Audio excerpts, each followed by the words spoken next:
بھائیو، یزید اچانک کوئی آسمان سے نازل ہو کر تخت پر نہیں بیٹھا. یہ مسلسل اسلامی نظام کی گراوٹ تھی 20 سے 25 سال کی، جس کا نمائندہ بن کر یزید سامنے آیا. خرابی اس سے پہلے ہو چکی تھی.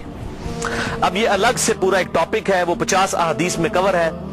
اور ابھی ریسنٹلی میں نے 8 محرم الحرام کو ایک لیکچر ریکارڈ کروایا ہے، ایسر نمبر 101، صحیح مسئلہ خروج اور فکر حسین حق پرستی کی علامت ہے. اس میں میں نے یہ ساری باتیں کھول کر بیان کی ہیں الحمدللہ. جسے شوق ہو تو وہ لیکچر دیکھ سکتا ہے. بہرحال یزید ابن معاویہ کے جو برے کرتوت ہیں، اس پہ تو گھنٹوں گفتگو کی جا سکتی ہے. اس حوالے سے اس امت میں بہت بڑی خدمت کی ہے. اہل سنت کے بہت بڑے ایک امام گزرے ہیں آج سے 900 سال پہلے. امام عبد الرحمن بن علی بن محمد بن الجوزی، المتوفا 597 ہجری، 597 ہجری میں فوت ہوئے. آج 1436 ہجری ہے، 900 سال پہلے. انہوں نے ایک کتاب لکھی، اور یہ شیخ عبد القادر جیلانی رحمت اللہ علیہ المتوفا 561 ہجری کے شاگرد بھی ہیں، محدث ابن جوزی. ان کو اہل سنت کہلوانے والے تینوں گروہ اپنا امام مانتے ہیں، بریلوی، دیوبندی، سلفی یعنی اہل حدیث، اور اہل تشیع بھی ان کو بڑی قدر کی نگاہ سے دیکھتے ہیں. محدث ابن جوزی کو ان کی بہت خدمات ہیں حدیث کی فیلڈ کے اعتبار سے، حتیٰ کہ امام ابن تیمیہ اور حافظ ابن کثیر اور اس طرح کے بڑے بڑے جو لوگ ہیں، جو خصوصاً اہل حدیث مکتبہ فکر کے لوگ جن کو بڑا اپنا امام مانتے ہیں، وہ ان کو بہت عزت کی نگاہ سے دیکھتے تھے. ان کی بڑی تعریفیں کی ہیں انہوں نے اپنی کتابوں میں، کیونکہ یہ تو ان سے بھی بہت پہلے گزرے ہیں. ان کے زمانے میں ایک یزیدی تھا مولوی، اس کا نام تھا عبد المغیث. اس نے ایک کتاب لکھی کہ یزید کو ہمیں برا نہیں کہنا چاہیے، یہ سب اس کے اوپر جھوٹے الزام ہیں. حتیٰ کہ بخاری مسلم میں بھی جو حدیثیں آئی ہیں، اس نے کہا یہ بس اسی طرح ہے جس طرح آج بھی منکرین حدیث ہے نا، وہ بخاری مسلم کی حدیثوں کو کہتے ہیں ہم نہیں ان حدیثوں کو مانتے. تو منکرین حدیث ہمیشہ سے رہے ہیں. تو اس نے وہ حکومتی ملے ہوتے ہیں نا، حکومتوں سے پیسہ لے کے تو فتوے دیتے ہیں، آج بھی لوگ دیتے ہیں. تو اس نے ایک کتاب لکھی عبد المغیث نے.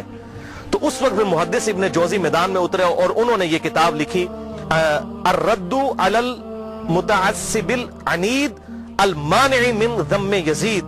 یہ اس سرکش اور ضدی کا رد ہے جو یزید کی مذمت کرنے کو برا سمجھتا ہے. یہ کتاب کا نام انہوں نے رکھا. اور پھر وہ پول کھولے کہ کسی کا انہوں نے لحاظ نہیں کیا، اور جو کر سکتے تھے انہوں نے کیا. الحمدللہ یہ کتاب امام ابن تیمیہ المتوفا 728 ہجری، حافظ ابن کثیر المتوفا 774 ہجری اور بڑے بڑے اہل سنت کے ائمہ نے اس کتاب کی بڑی تعریف کی ہے، اپنی کتابوں میں لکھا. اور البدایہ والنہایہ تاریخ ابن کثیر میں حافظ ابن کثیر نے اس کتاب کو مینشن کر کے کہا کہ اس کتاب نے امت کا دل ٹھنڈا کر دیا ہے، اور بڑی صحیح طریقے سے پٹائی کی ہے یزیدی پارٹی کی ابن جوزی نے. یہ ابن کثیر نے لکھا. اور یہ کتاب الحمدللہ اردو ترجمے کے ساتھ شائع ہو چکی ہے. شاہ نفیس اکیڈمی لاہور والوں نے، جو دیوبند مکتبہ فکر کا ایک ادارہ ہے، انہوں نے اس کا ترجمہ شائع کر دیا ہے. ہماری ویب سائٹ ahlsunnatpak.com پہ اس کا PDF موجود ہے، ڈاؤن لوڈ بھی آپ کر سکتے ہیں. ٹوٹل یہ 80 صفحات پر مشتمل ہے کتاب. ٹوٹل 160 ہے اس کے صفحات. 80 صفحات اس مترجم نے اپنے کومنٹس کیے ہیں، اور 80 صفحات پہ اس کا کتاب کا ترجمہ ہے. ماشاءاللہ انہوں نے حق کھول کر بیان کیا ہے. ائمہ اہل سنت کی رائے کیا تھی یزید کے بارے میں. حیران کن بات ہے کہ دنیا کی کسی حدیث کی کتاب میں یزید سے ایک حدیث بھی روایت نہیں ہے. حضرت ابو بکر کے بیٹوں کی حدیثیں بخاری اور مسلم میں ہیں. حضرت عمر کے بیٹوں کی حدیثیں بخاری اور مسلم میں ہیں. حضرت علی کے بیٹوں کی حدیثیں بخاری اور مسلم میں ہیں. لیکن یزید کی کوئی روایت دنیا کی کسی کتاب میں موجود نہیں ہے. حالانکہ ان کے بھی والد حضرت امیر معاویہ رضی اللہ تعالیٰ عنہ 40 سال تک مسلمانوں کے حکمران رہے ہیں، 20 سال تک گورنر، اور پھر 20 سال بعد صلح حسن کے بعد حکومت سنبھالی. لیکن کسی نے ان کے بیٹے سے حدیث نہیں لی، کیونکہ مجروح راوی تھا. تو یہ سارے اقوال محدثین کے انہوں نے جمع کیے. اور محدث جو ہوتے ہیں نا، وہ بالکل نیوٹرل لوگ ہوتے ہیں. وہ حکومتی ملا نہیں ہوتے ہیں کہ پیسے لے کے فتوے دیں. محدث تو حق بات کرتا ہے. جو مجروح راوی ہے وہ مجروح ہے. حتیٰ کہ آپ بخاری اور مسلم میں یہاں تک حضرت علی کے بیٹوں کی، حضرت علی کے پوتوں کی، ان کے پڑپوتوں تک کی حدیثیں موجود ہیں بخاری اور مسلم کے اندر. امام باقر کی حدیثیں، امام جعفر کی حدیثیں، امام موسیٰ کاظم کی حدیثیں، امام علی رضا کی حدیثیں، امام زین العابدین کی حدیثیں، یہ اہل سنت کے ہاں آپ کو ملیں گی. لیکن یزید کی کوئی حدیث نہیں آپ کو اہل سنت کی کسی کتاب میں نہیں ملے گی. حالانکہ وہ اس کے باپ صحابی ہیں، 40 سال تک مسلمانوں کے حکمران رہے، ڈومیننٹ پرسنالٹی رہے. کوئی ایک روایتی محدث لے لیتا نا کہ 40 سال میں اپنے باپ سے کچھ سیکھا ہوگا انہوں نے، کوئی نہیں. کیونکہ وہ کہتے تھے یہ ظالم شخص ہے، یہ اس قابل ہی نہیں کہ اس سے حدیث لی جائے. وہ احمد بن حنبل کا قول میں انشاءاللہ بیان بھی کر دوں گا اس میں. تو بہرحال یہ کتاب پی ڈی ایف فارم میں اگر کسی کو چاہیے ہو تو مجھے ای میل کر سکتے ہیں mirza_95@yahoo.com پہ، میں آپ کو یہ بھجوا بھی سکتا ہوں. بھائیو، آپ صلی اللہ علیہ وسلم کی وفات کے 50 سال کے بعد 60 ہجری میں حضرت امیر معاویہ رضی اللہ تعالیٰ عنہ فوت ہوئے، اور جاتے جاتے انہوں نے اپنی زندگی میں ہی مرنے سے 4 سال پہلے ہی اپنے بیٹے یزید کے لیے بیعت لینا شروع کر دی. صحیح بخاری میں آتا ہے کہ صحابہ کرام سخت خلاف تھے کہ آپ یہ کیا کرنے جا رہے ہیں، امت کو کس ڈگر پہ چلا کر جا رہے ہیں، لیکن تلوار کے زور پر اپنے بیٹے کی بیعت لی. صحیح بخاری میں موجود ہے. یہ کہتے ہیں جی بیعت کر لی تھی، گن پوائنٹ پہ بیعت کی، تو بیعت تو دل ہی ماننے کا نام ہے. اور میں حضرت عمر کا فتویٰ بھی اینڈ پہ بتاؤں گا صحیح بخاری سے کہ جو تلوار کے زور پر بیعت ہو اس کو حضرت عمر کہتے ہیں یہ بیعت ہی نہیں ہے. تو صحابہ کرام نے مخالفت کی، لیکن وہ جو معاملہ ہونا تھا وہ ہوا. وہ میں نے مسئلہ نمبر 101 میں ڈیٹیل کے ساتھ بیان کیا. آج ٹاپک کو میں چھیڑوں گا نہیں کیونکہ آلریڈی میں اس کو ایڈریس کر چکا ہوں. بہرحال اس حوالے سے صحیح بخاری میں انٹرنیشنل نمبر کے مطابق 120 نمبر حدیث ہے. حضرت ابو ہریرہ کہتے ہیں میں نے حضور صلی اللہ علیہ وسلم سے 2 پیالے لیے، ایک میں نے تمہارے سامنے ظاہر کر دیا، یعنی یہ جو شریعت کا علم ہے، حدیثیں میں نے بیان کر دی، اور دوسرا پیالہ ایسا ہے اگر میں تمہیں بتاؤں تو تم میری شہرت کاٹ دو. ایسی باتیں مجھے حضور نے بتائی ہیں. وہ کیا باتیں تھی؟ وہ صحیح بخاری کے اندر ہی انٹرنیشنل نمبر کے مطابق 3605 نمبر حدیث ہے. حضرت ابو ہریرہ کہتے ہیں کہ مجھے حضور صلی اللہ علیہ وسلم نے بنو قریش، بنو امیہ کے لونڈوں کے ان لڑکوں کے نام بتائے ہیں، ان کے ماں باپ اور قبیلوں کے نام تک بتا دیے ہیں جن کے ہاتھوں اس امت کی تباہی ہونے والی ہے. اور میں چاہوں تو ان کے نام، ان کے ماں باپ کے نام بھی بتا سکتا ہوں. جیسے حضرت حذیفہ ابن یمان کو حضور صلی اللہ علیہ وسلم نے منافقین کے نام بتائے تھے، حضرت ابو ہریرہ کو ان لوگوں کے نام بتا دیے تھے جن کے ہاتھوں امت کی تباہی ہونے والی تھی، بنو امیہ کے وہ لڑکے. حتیٰ کہ اسی حدیث کے تحت فتح الباری میں امام ابن حجر اسقلانی رحمہ اللہ المتوفی 852 ہجری وہ لکھتے ہیں، اور بڑی انہوں نے اسناد مختلف کتابوں سے، المصنف ابن ابی شیبہ سے، باقی کتابوں سے جمع کی کہ حضرت ابو ہریرہ یہ دعا کیا کرتے تھے، اے اللہ مجھے 60 ہجری تک باقی نہ رکھنا اور لڑکوں کی حکومت سے پہلے موت دینا. 59 ہجری میں حضرت ابو ہریرہ فوت ہو گئے، اور 60 ہجری میں یزید ابن معاویہ تخت نشین ہوا. اور اس میں ایک مرفوع حدیث ہے انٹرنیشنل نمبر کے مطابق مسند امام احمد میں 8302 اور مشکات میں بھی 3716 کہ آپ صلی اللہ علیہ وسلم نے فرمایا 70 کی دہائی کے آغاز سے اللہ کی پناہ طلب کرو اور نوجوان لڑکوں کی حکومت سے اللہ کی پناہ طلب کرو. 70 کی دہائی کا آغاز یعنی 61 ہجری، اور واقعہ کربلا 61 ہجری میں ہوا ہے. تو آپ صلی اللہ علیہ وسلم نے اپنی امت کو اس حوالے سے خبریں دی تھیں کہ آپ صلی اللہ علیہ وسلم کی وفات کے بعد امت کے ساتھ کیا سلوک ہونے والا ہے. تو اس کے ظلم کی داستان بہت طویل ہے. یہاں پر میں اس کے 3 بڑے بڑے سیاہ کارنامے ذکر کروں گا احادیث کی کتابوں سے، تاریخ نہیں. اگر تاریخ میں نے بتایا تاریخ میں اگر 10 باتیں یزید کے حق میں ہیں نا تو 1000 اس کے خلاف ہیں. لیکن کیا کرتے ہیں یہ حکومتی ملے، اور چند ایک باتیں نقل کر کے تو پھر دفاع کرنے کا کوشش کرتے ہیں، اور پھر کتابوں پہ پابندی لگ جاتی ہے. وہ جو جھوٹی کتاب صلاح الدین یوسف صاحب نے لکھی، وہ گورنمنٹ نے پابندی لگا دی.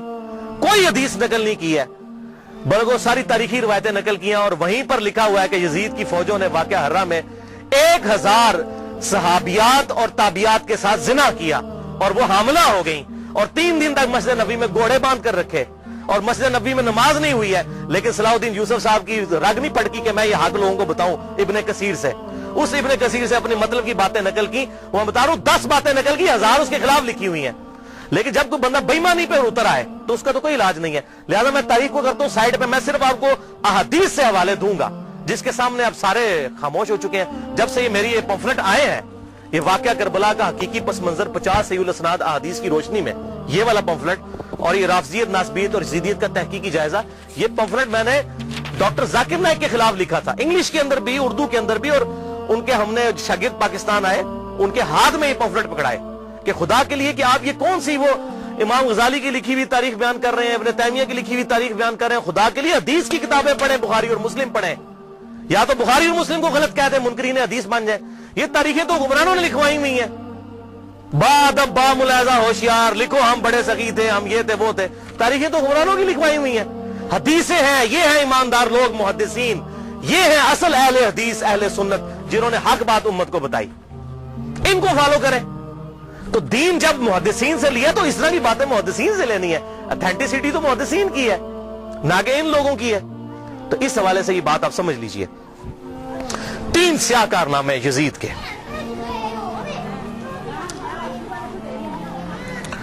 پہلا سیاہ کارنامہ 61 ہجری میں آپ صلی اللہ علیہ وسلم کی وفات کے بعد 50 سال کے بعد عبید اللہ ابن زیاد کو گورنر لگا کر اس کے ذریعے سیدنا حسین ابن علی رضی اللہ تعالی عنہ کو شہید کروایا۔ 18 اہل بیت میں سے اور 54 لوگ دوسرے شہید ہوئے واقعہ کربلا کے دوران، ٹوٹل 72 لوگ۔ اور اس کا ذکر صحیح بخاری میں انٹرنیشنل نمبر کے مطابق 3748 نمبر حدیث میں موجود ہے، اور صحیح مسلم میں 6309 نمبر حدیث کے اندر بھی موجود ہے کہ جب حضرت حسین کے قتل کے بعد حضرت امام زین العابدین علی ابن حسین رحمہ اللہ تعالی جب مدینہ شریف آئے تو ان کے ہاتھ میں حضور کی تلوار تھی جو حضرت علی کے پاس تھی، اس کے بعد مولا حسین کے بعد تھی، مولا حسین کے بعد زین العابدین کے پاس آئی۔ صحیح مسلم 6309۔ تو مسور بن مخرمہ رضی اللہ تعالیٰ عنہ حاضر خدمت ہوئے اور انہوں نے کہا کہ اے نبی کے بیٹے، یہ تلوار آپ میرے حوالے کر دیں ورنہ یہ کہیں بنو امیہ کے ظالم لوگ آپ سے چھین نہ لیں، اور میں اپنی جان سے بڑھ کر اس کی حفاظت کروں گا۔ تو یہ صحیح مسلم میں موجود ہے۔ لوگ کہتے ہیں نہیں پتہ نہیں حسین قتل بھی ہوا تھا کہ نہیں، ٹھیک ہے، آپ لوگوں نے یہ باتیں کرنا شروع کر دی ہیں۔ تو بھئی جھوٹ کے تو کوئی پاؤں نہیں ہوتے ہیں۔ جب لوگوں نے یہ جرات کی تھی وہ صحابہ وہ بغلوں میں بت رکھ کے آتے تھے اس لیے رفع یدین ہوتا تھا، حالانکہ اہل سنت اور اہل تشیع کا رفع الیدین پہ اجماع ہے، سوائے حنفیوں کے پوری امت متفق ہے کہ آپ صلی اللہ علیہ وسلم رکوع میں جاتے وقت رکوع سے اٹھتے وقت رفع الیدین کرتے تھے۔ لیکن جب کوئی بندہ بے ایمانی پر اترا ہے تو اس کا تو کوئی علاج ہی نہیں ہے، کہ جی بت رکھ کے آتے تھے، اے بھی وہی ہے بت رکھ کے آتے تھے۔ بھائی صحیح مسلم میں موجود ہے، صحیح بخاری میں واقعہ کربلا کا ذکر موجود ہے۔ دوسرا سیاہ کارنامہ، اور ادھر میں یہ بات کر دوں، بعض لوگ کہتے ہیں حضرت حسین جو ہے وہ یزید کی بیعت کے لیے جا رہے تھے اور انہوں نے کہا میری 3 شرائط ہیں، یا تو مجھے اجازت دو میں یزید کے ہاتھوں میں ہاتھ دے دوں، یا مجھے کسی مسلمان سرحد پر بھیج دو، یا مجھے واپس جانے دو۔ خدا کے لیے بھائی یہ بات ہوتی تو بنو امیہ نے لوڑیاں ڈالنی تھی کہ حضرت امیر معاویہ رضی اللہ تعالیٰ عنہ پوری زندگی حضرت حسین سے وہ بیعت نہیں لے سکے اپنے بیٹے کے لیے جو انہوں نے اپنی وفات سے 4 سال پہلے لینا شروع کر دی تھی، اور یہ عبید اللہ ابن زیاد نے حضرت حسین کو اگر منوا لیا تھا تو اس کو تو سونے میں تولنا تھا یزید نے کہ بھی آپ نے بڑا کارنامہ کیا ہے۔ کدھر یہ جھوٹ ہے۔ انصاب الاشراف کتاب سے یہ پیش کرتے ہیں، شیخ زبیر لیزئی صاحب نے پوری تحقیق لکھی ہے کہ یہ کتاب ہی ثابت نہیں صحیح سند کے ساتھ، اور اس کتاب میں تو ایسی ایسی حدیثیں ہیں کہ کئی صحابہ کا ایمان ہی ثابت نہیں ہوگا اگر اس کتاب کو انصاب الاشراف کو پیش کریں، اور یہ جو روایت ہے وہ روایت بھی منقطع ہے۔ حلال بن صاف یہ بیان کرتے ہیں ان کا واقعہ کربلا میں ہونا ثابت نہیں ہے، اور منقطع روایت کوئی حجت نہیں ہوتی ہے، تو یہ کتاب بھی ثابت نہیں، بالکل جھوٹ ہے۔ پوری امت بیعت کر لیتی، حضرت حسین بیعت نہ کرتے اس وقت تک ان کو سکون نہ آتا۔ کیوں؟ حسین کا بیعت کرنے کا مطلب تھا کہ آل محمد نے بنو امیہ کی بدماش حکومت کو اسلامی حکومت تسلیم کر لیا ہے۔ اس لیے آپ دیکھیں ایک حسین نے بیعت نہ کی تو یار کیا ہوا، کوئی فرق نہیں پڑتا، چھوڑ دو۔ حضرت سعد ابن عبادہ نے بخاری مسلم میں آتا ہے کہ حضرت ابوبکر و عمر کی بیعت نہیں کی تو کیا حضرت ابوبکر نے ان کو قتل کروا دیا تھا؟ نہیں۔ 6 مہینے تک حضرت علی نے بھی بیعت نہیں کی، بخاری اور مسلم میں آتا ہے، کیا قتل کروا دیا؟ تو یہ بات کرنا بڑا آسان ہوتا ہے، ایسے معاملات ہوتے نہیں ہیں۔ حق بات وہی ہے جو کتابوں کے اندر لکھی ہے، باقی لوگ جتنی باتیں کرتے رہے وہ سب جھوٹی کہانیاں ہوتی ہیں۔ تو یہ دوسرا سیاہ کارنامہ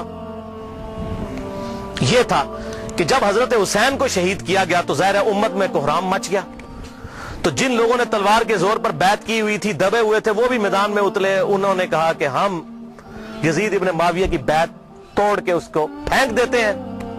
سب سے پہلے اہل مدینہ نے بغاوت کی، اور صحیح مسلم میں کتاب الامارہ چیپٹر میں موجود ہے یہ چیز، امارت کے بیان والے چیپٹر میں صحیح مسلم کے اندر۔ اور جب بیعت توڑی تو ظاہر ہے کہ پھر یزید کو غصہ آیا، اس نے پھر فوج اپنی بھجوائی اور اس نے اہل مدینہ کے اوپر جو ہے وہ چڑھائی کر دی۔ 3 دن تک مدینہ تو رسول کو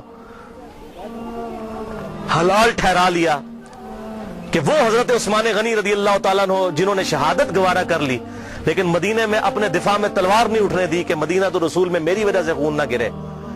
اس یزید ظالم شخص نے مدینے پر حملہ کروایا اور قتل عام مسلمانوں کا کروایا.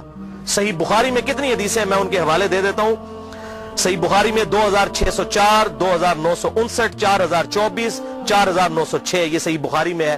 صحابہ کا قتل عام کروایا. یہ کہتے ہیں صحابہ کے گستاخ, اور جنہاں دے چمچے ہونا سب تو بڑے گستاخ او جے صحابہ دے جنہاں نے صحابہ نو قتل کیتا جے. گالی دینا تے چھوٹا جرم ہے, قتل کروانا بڑا جرم ہے. اور گالی بھی میں نے بتا دیا انہوں نے شروع کروائی ہوئی ہے. یہ ساری بدعتیں بنو امیہ کی شروع کی ہوئی ہیں, ممبروں پر حضرت علی پر لعنت کرنا اور صحابہ کو قتل کرنا. اور صحیح مسلم میں 3339, 3319, 3323 سے لے کر 3333 تک یہ 15-20 احادیث ہیں جن کا لب لباب یہ ہے کہ آپ صلی اللہ علیہ وسلم نے ارشاد فرمایا, جس نے اہل مدینہ کو ڈرایا, اہل مدینہ کو دھمکایا یا مدینہ میں بدعت کو جاری کیا, مدینے والوں پر ظلم کیا, اس پر اللہ کی لعنت, اللہ کے فرشتوں کی لعنت اور تمام لعنت کرنے والوں کی لعنت. کہتے ہیں یزید پر لعنت نہ کریں. ہم کسی کلمہ گو اہل قبلہ کے پر لعنت کے قائل نہیں ہیں. آپ صلی اللہ علیہ وسلم نے ہمیں منع کیا ہے, لیکن اس کا یہ مطلب نہیں کہ وہ لعنت کا اہل نہیں ہے. لعنت خود بخود ہو جائے گی. قرآن میں آیا لعنت اللہ علی الکاذبین, جھوٹوں پر اللہ کی لعنت. آپ میرے سامنے واضح جھوٹ بولیں, میں آپ کو لعنتی پھر بھی نہیں کہہ سکتا, حالانکہ آپ لعنت کے مستحق ہو رہے ہوں گے. جھوٹ بول کے خود بخود مستحق ہوں گے لعنت کے. اسی طریقے سے سورہ محمد کی آیت نمبر 22 اور 23 میں آتا ہے, جو لوگ فساد فی الارض کرتے ہیں, زمین میں قتل نہ حق کرتے ہیں, ان پر اللہ تعالیٰ کی لعنت ہوتی ہے. تو قرآن میں لعنت آئی ہے ظالموں کے اوپر, تو ہمیں تو بھیجنے کی ضرورت ہی نہیں. خود بخود جسے فٹ اسے گفٹ, جو ایسا کام کرے گا وہ خود لعنت کا مستحق ہو جائے گا. ہم کیوں لعنت بھیجیں, وہ خود بخود لعنت کے مستحق ہو گیا. وَلِعَاذُ بِاللَّهِ تعالی. اور اسی واقعہ, اس کو واقعہ حرہ کہتے ہیں, جس میں اہل مدینہ کو لوٹا گیا. اور یہاں تک کہ حافظ ابن کثیر جو آخری درجے تک اہل شام کا دفاع کرتے ہیں, لیکن یہاں پر وہ بھی تڑپ اٹھے اور انہوں نے کہا کہ یہ یزید نے جو ظلم ڈھایا, 1000 صحابیات اور تابعیات بغیر شادی کے حاملہ ٹھہری, زنا کیا یزید کی فوجوں نے. 3 دن تک مسجد نبوی میں گھوڑے باندھے وہاں پر پیشاب کرتے رہے اور مسجد نبوی میں نماز نہیں ہوئی. اور حتیٰ کہ پھر حافظ ابن کثیر تڑپ اٹھے جب مختار سقفی نے 22,000 قاتلین حسین کو ایک ایک لسٹ بنا کر قتل کیا, تو ابن کثیر کہتے ہیں کہ اس نے مسلمانوں کے دل ٹھنڈے کر دیے. ایک تو توابون کھڑے ہوئے 4000 کے قریب, لیکن وہ عبید اللہ ابن زیاد کا مقابلہ نہیں کر سکے. بعد میں مختار سقفی نے جس طریقے سے ان کو قتل کیا جو حضرت حسین کے خلاف کھڑے ہوئے تھے, اور آپ دیکھیں اس کا سرغنہ کون تھا, عمر ابن سعد ابن ابی وقاص, جنتی صحابی کا بیٹا. حضرت نوح علیہ السلام پیغمبر سے بیٹا کیا نکلا, کافر. کہتے نہیں صحابہ کی اولاد, او بھئی نبی کی اولاد سے بڑھ کر کون ہو سکتا ہے, حضرت نوح کا بیٹا کافر. تو اس کی وجہ سے حضرت نوح کو تو کوئی لعن طعن نہیں کر سکتا. اسی طریقے سے عمر ابن سعد جیسے سعد ابن ابی وقاص جنتی صحابی ہیں. ایک مجلس میں جن 10 صحابہ کو بشارت ملی ان میں یہ بھی شامل ہے, اور آخری وقت تک یہ حق کی آواز بلند کرتے رہے الحمدللہ. اب سعد ابن ابی وقاص میں صرف بیان کروں کس طرح وہ حضرت علی کے فضائل امیر معاویہ کے دور میں بیان کرتے تھے اور ڈنکے کی چوٹ پہ کرتے تھے, اور جو لوگ حضرت علی پر لعنت کرتے تھے ان کے وہ خلاف کھڑے ہوتے تھے. یہ پورا ایک ٹاپک ہے بخاری اور مسلم کے اندر, جو کبھی ٹائم ملا تو میں انشاءاللہ بیان کروں گا. لیکن بیٹا آگے دیکھیں کیا نکلا. اسی واقعہ حرہ پر امام احمد بن حنبل رحمۃ اللہ علیہ کا قول صحیح سند کے ساتھ اسی ابن جوزی کی کتاب میں موجود ہے, صفحہ نمبر 40 پہ, جو عربی میں نسخہ ہے, اردو میں آپ کو مل جائے گا. یہ امام احمد بن حنبل سے ان کے شاگرد نے پوچھا یزید ابن معاویہ کے بارے میں کہ کیا یزید ابن معاویہ کے بارے میں آپ کا کیا خیال ہے. یہ اب میں آپ کو بتانے لگوں کہ اہل حدیث کا کیا موقف تھا. سب سے بڑے اہل حدیث اہل سنت امام احمد بن حنبل المتوفا 241 ہجری, جو اہل سنت کے بڑے ائمہ ہیں, بخاری اور مسلم کے استاد ہیں. اور وہ کیا کہہ رہے ہیں, آپ حدیث میں کس کو لیتے ہیں کہ جی کس راوی پر بحث کرنی ہے, آپ کہتے ہیں یہ فلاں محدث اس کو ضعیف کہتا ہے. اب یہ سب سے بڑا امام اہل سنت کا کیا کہہ رہا ہے, وہ کہتے ہیں کہ یزید وہی ہے جس نے مدینے والوں کے ساتھ وہ کرتوت کیے جو اس نے کیے. شاگرد نے پوچھا یزید نے کیا کیا تھا. احمد بن حنبل نے فرمایا اس نے مدینے والوں کو لوٹا تھا. شاگرد نے پوچھا کیا ہم یزید سے حدیث بیان کر سکتے ہیں. احمد بن حنبل نے فرمایا یزید سے حدیث مت بیان کرو, اور کسی کے لیے یہ حلال ہی نہیں ہے کہ وہ یزید سے ایک حدیث بھی بیان کرے. پھر شاگرد نے پوچھا کہ جب یزید نے یہ حرکتیں کی تھیں تو کن لوگوں نے یزید کا ساتھ دیا تھا. تو احمد بن حنبل نے فرمایا اہل شام نے. یہ شامیوں نے یہ غلط کام کیا تھا جو یزید کے ساتھ مل کر اہل بیت کے ساتھ اور اہل مدینہ کے ساتھ ظلم ان پر ڈھایا تھا. یہ دوسرا کارنامہ. اور تیسرا سیاہ کارنامہ 64 ہجری میں اسی دوران حضرت عبداللہ ابن زبیر رضی اللہ تعالیٰ عنہ، یہ وہ صحابی ہیں جن کے بارے میں صحیح بخاری میں آتا ہے جب مسلمان ہجرت کر کے مدینہ شریف آئے تو یہودیوں نے کہا ہم نے مسلمانوں پر بندش کر دی ہے، ان کے گھر اب اولاد نہیں ہوگی. تو سب سے پہلے بیٹا پیدا ہوا حضرت ابو بکر کا نواسا عبداللہ ابن زبیر. حضرت عائشہ کی جو بہن تھی اسما بنت ابی بکر، ان کا بیٹا عبداللہ ابن زبیر. اور حضور نے اپنے مبارک ہاتھوں سے ان کو گٹی دی تھی کھجور چبا کر، صحیح بخاری میں آتا ہے. یہ وہ ہیں عبداللہ ابن زبیر صحابی.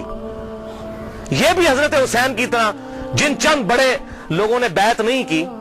کون کون تھے ان میں؟ حضرت حسین ابن علی کا بیٹا، حضرت عباس کا بیٹا عبداللہ ابن عباس، ابو بکر کا بیٹا عبد الرحمن بن ابی بکر، اور زبیر کا بیٹا ابن زبیر عبداللہ ابن زبیر. تو یہ نمائندہ شخصیات ہی سامنے آتی ہیں نا. مجھے بتائیں آج اگر زرداری اور نواز شریف مل کے عمران خان کی بیعت کر لیں تو کیا یہ دو بندوں کی بیعت ہوگی؟ پوری پارٹی کی. یا عمران خان اور زرداری مل کے نواز شریف کی کر لیں، یا عمران خان اور نواز شریف مل کے زرداری کی بیعت کر لیں تو کیا یہ دو بندوں کی بیعت ہوگی؟ پوری پارٹی کی. وہ کہتے ہیں سب نے بیعت کر لی تھی. اور بھائی نمائندہ شخصیات تو امت کی یہی تھی نا، باقی تو سارے بیچارے اسی طرح ہوتے ہیں. حسین تے نہیں روزانہ ماما جمنیاں. حسین بننا سوکھ ہے. آپ نے بخاری میں حضرت ابو ہریرہ کا قول سن لیا کہ وہ کہتے ہیں مجھے ڈر ہے میں ان لوگوں کے نام بتاؤں تو مجھے قتل کر دو. تو انہوں نے اپنی جان بچائی. جان بچانا بھی فرض ہے، لیکن اعلیٰ ترین درجہ یہ ہے جو صحیح مسلم میں حدیث ہے، انٹرنیشنل نمبر کے مطابق 177 نمبر حدیث صحیح مسلم کتاب الایمان میں، کہ برائی جب دیکھو تو ہاتھ سے روکو. ہاتھ سے نہیں روک سکتے، زبان سے، نہیں تو کم از کم دل میں برا جانو. لیکن ذالک اضعف الایمان، یہ ایمان کا سب سے لوئسٹ درجہ ہے. تو حضرت حسین لوئسٹ درجے پر تو نہیں تھے بھائی. جس کے جینز پروفٹ کے جینز ہوں، جس کا بلڈ اور خون نبی کا خون ہو، وہ لوئسٹ درجے پر ایمان رکھے گا؟ وہ تو آگے بڑھ کر باطل کا مقابلہ کرے گا. یہی وجہ ہے کہ حضرت حسین جو ہیں انہوں کو یہ ٹائٹل ملنا تھا. اور یہ بھی آپ بات یاد رکھیں، حضرت حسین نے حضور کی زندگی میں کیا کارنامہ کیا ہے؟ 6.5 سال عمر تھی، حضور صلی اللہ علیہ وسلم کی وفات ہو گئی. کارنامہ کرنا تھا. اسلام تقوی کی بنیاد پہ کسی کو ٹائٹل دیتا ہے، ان اکرمکم عند اللہ اتقاکم. حضرت حسین نے کون سا کارنامہ کیا تھا؟ کارنامہ بھائی کرنا تھا. جنتی نوجوانوں کا ٹائٹل اس لیے ملا کہ انہوں نے وہ کام کرنا تھا کہ جب امت سو چکی ہوئی تھی انہوں نے امت کو جگایا. اور ایسی بھی امت جاگی کہ آج تک جب بھی کہیں پر ظلم ہوتا ہے حسین کی مثال پیش کی جاتی ہے. لوگ کہتے ہیں کیا ہوا جی، حسین کے ساتھ بھی تو 72 لوگ تھے نا. اگر ہم تھوڑے ہیں، سورہ نحل میں آیا کہ ابراہیم علیہ السلام اکیلے ہی پوری امت تھے. حق تھوڑا ہو، حق حق ہے، باطل باطل ہے، چاہے وہ کثرت میں کتنا ہی زیادہ ہو. ٹھیک ہے، تو یہ بات آپ سمجھیے اس حوالے سے. تو عبداللہ ابن زبیر نے بھی بغاوت کی. انہوں نے حجاز، مکہ، مدینہ اور پورے ایریے پر انہوں نے اپنی خلافت قائم کر لی اور یزید صرف شام تک رہ گیا. تو پھر یزید نے عبداللہ ابن زبیر رضی اللہ تعالیٰ عنہ کو قتل کرنے کے لیے اور ان کی حکومت کو ختم کرنے کے لیے جو خلافت تھی، اپنے گورنروں کو بھیجا، سپہ سالاروں کو بھیجا. 64 ہجری کا یہ واقعہ ہے. اور یہ صحیح مسلم میں انٹرنیشنل نمبر کے مطابق 3245 صحیح مسلم 3245 نمبر حدیث ہے کہ ابن زبیر پر جب حملہ کیا اس دوران خانہ کعبہ کو منجنیق سے پتھراؤ کیا گیا، غلاف کعبہ بھی جل گیا. 3245 صحیح مسلم. یہ کرتوت ہے. کہتے ہیں جی وہ تو یہ تھے جنتی تھے. وہ بھی میں پول کھولنا کہڑے پاس جنتی سی ہو. صحیح مسلم 3245 خانہ کعبہ کو جلا دیا. لیکن پھر اس دوران پہلے واقعہ کربلا، اس کے بعد واقعہ حرہ ہوا، اور پھر ابن زبیر پہ جب حملہ کیا اسی دوران یزید مر گیا 64 ہجری کے اندر. جب مرا تو پھر ابن زبیر نے اسی جنگ کے دوران وہ مر گیا. ابن زبیر نے کہا کہ جاؤ اپنے شیطان کی خبر لو، وہ مر گیا. تو پھر اس کی فوج تتر بتر ہو گئی. پھر 9 سال تک خلیفہ رہے اس پورے ایریے کے اوپر عبداللہ ابن زبیر. پھر جب عبد الملک بن مروان کے مرنے کے بعد بنا، اس نے پھر حجاج ابن یوسف کو بھیجا. پھر دوبارہ خانہ کعبہ پر حملہ ہوا، اور وہ بھی صحیح مسلم 6496 نمبر حدیث میں موجود ہے. پھر ابن زبیر کو حجاج ابن یوسف نے، جو اسی بنو امیہ کی باقیات تھی، اس نے قتل کر کے خانہ کعبے کے دروازے پہ ان کی لاش، صحابی رسول کی لاش لٹکائی 1 ہفتے تک کے لیے. صحیح مسلم 6496. ابن زبیر کو 74 ہجری کے اندر شہید کر دیا گیا. یہ بھی انہی کا کارنامہ تھا. اب یہاں پر میں کسی محدث کا فتویٰ کسی محقق کا فتویٰ، کسی حکومتی ملے کا فتویٰ، کسی روزی روٹی چلانے والا دین سے اس کا فتویٰ نہیں، امیر المؤمنین سیدنا عمر ابن خطاب رضی اللہ تعالیٰ عنہ کا فتویٰ صحیح بخاری سے پیش کرنے لگا ہوں۔ انٹرنیشنل نمبر کے مطابق صحیح بخاری میں 6830، سیدنا عمر کا جب آخری حج تھا تو آپ کو کسی نے آ کر خبر دی، اس کے بعد آپ شہید ہو گئے، کہ لوگوں میں یہ چیما گوئیاں ہیں کہ جب عمر مر جائے گا تو ہم فلاں شخص کو اپنا خلیفہ بنا لیں گے، خود ہی چن لیں گے۔ اب یہ فلاں کون ہے، اس کو تلاش کرنا ہے، یہ فلاں کون تھا خلافت کا لالچی۔ یہ آپ کے لیے اسائنمنٹ ہے، فلاں شخص کی ہم بیعت کر لیں گے۔ حضرت عمر کو اتنا غصہ آیا کہ مسلمانوں کے مشورے کے بغیر، صحیح بخاری 6830، بڑی لمبی حدیث ہے، حضرت عمر فاروق رضی اللہ تعالیٰ عنہ ممبر پر چڑھے اور ابن عباس کہتے ہیں کہ میرا گھٹنا جو ہے نا وہ بالکل ممبر کے ساتھ ٹچ تھا جب میں نے یہ حضرت عمر کا خطبہ خود سنا، اور حضرت عمر اتنے غصے میں تھے، میں نے کہا کہ آج تو یہ، بلکہ صحیح بخاری اسی حدیث میں آتا ہے کہ عبد الرحمن بن عوف کہتے ہیں کہ آپ تو عرفات کے میدان میں خطبہ دینے لگے، تو میں نے کہا امیر المومنین یہاں پر ہر طرح کے لوگ موجود ہیں، کوئی پڑھے لکھے ہیں، کوئی ان پڑھ ہے، تو آپ کی بات کا کوئی اور مطلب نہ لے لیں، آپ صبر کریں، مدینہ جا کے خطبہ دیں۔ تو مدینہ شریف جا کر پہلا کام حضرت عمر نے خطبہ دیا 6830، بڑی باتیں ارشاد فرمائی، اور پھر اس میں ارشاد فرمایا ورڈ بائی ورڈ، لفظ بائی لفظ حضرت عمر کے الفاظ، صحیح بخاری 6830۔ دیکھو، خیال رکھنا کہ کوئی شخص بھی بغیر مسلمانوں کے مشورے کے اور بغیر اتفاق رائے کے تم پر مسلط نہ ہونے پائے، ورنہ اس کا انجام قتل و غارت ہوگا۔ اور وہ آپ نے دیکھا کتنی قتل و غارت ہوئی، حضرت حسین کو شہید کیا گیا، واقعہ ہررا ہوا، پھر خانہ کعبہ کو جلایا گیا، پیچھے کیا رہ گیا، مکے کی حرمت پامال، مدینے کی حرمت پامال، اہل بیت کی حرمت پامال، اس سے زیادہ کیا کر سکتا تھا۔ اور حضرت عمر نے پہلی پیشن گوئی کی تھی مسلمانوں کے مشورے، تو یہ تلوار کے زور پہ کیا گیا۔ وہ میرا پورا لیکچر سن لیں، صحیح بخاری کے اندر موجود ہے حدیث اور کتابوں کے اندر، کہ تلوار کے زور پر زبردستی بیعت لی گئی اور صحابہ نے مخالفت کی، لیکن نہیں کسی کی سنی گئی، والعیاذ باللہ تعالی۔